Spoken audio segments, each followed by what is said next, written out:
بسم اللہ الرحمن الرحیم۔ حضرت داتا گنج بخش علی حجویری رحمۃ اللہ علیہ فرماتے ہیں، انسان کی بزرگی اور رتبے کی بلندی معجزوں سے نہیں، عصمت اور کردار کی صفائی سے ہے۔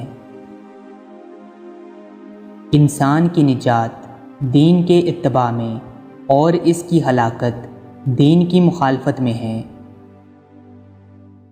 جس کام میں نفسانی غرض آ جائے اس سے برکت اٹھ جاتی ہے۔ علم بہت ہیں اور انسانی عمر تھوڑی ہے، اس لیے تمام علوم کا سیکھنا انسان پر فرض نہیں، البتہ اس حد تک علم ضروری ہے جس سے عمل درست ہو جائے۔ غافل امراؤں، کاہل فقراء اور جاہل درویشوں کی صحبت سے پرہیز کرنا عبادت میں داخل ہے۔ نفس کی مثال شیطان کی سی ہے اور اس کی مخالفت عبادت کا کمال ہے۔ صوفی وہ ہے جس کے ایک ہاتھ میں قرآن مجید اور دوسرے ہاتھ میں سنت رسول صلی اللہ علیہ وسلم ہے۔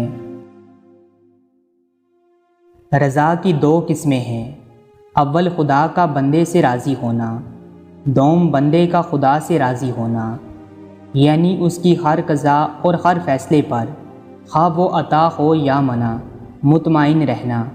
جو شخص عطا کے پیچھے خدا کا ہاتھ دیکھ سکتا ہے وہ غم و مسرت اور موت و حیات سب کو عطا سمجھتا ہے۔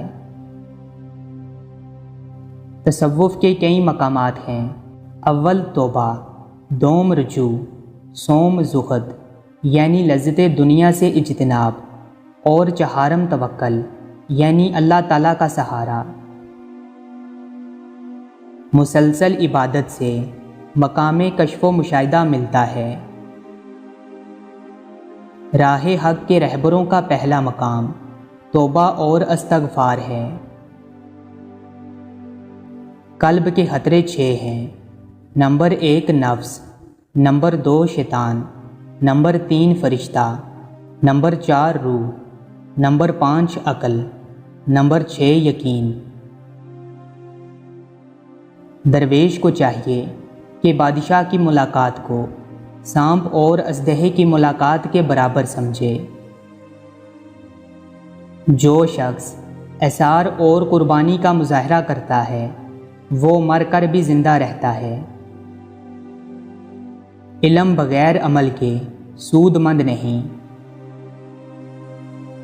نفس امارہ انسان اور خداوند کریم کے درمیان بدترین حجاب ہے، اور نفس امارہ ہی ہر قسم کی برائی اور شر کا منبع ہے۔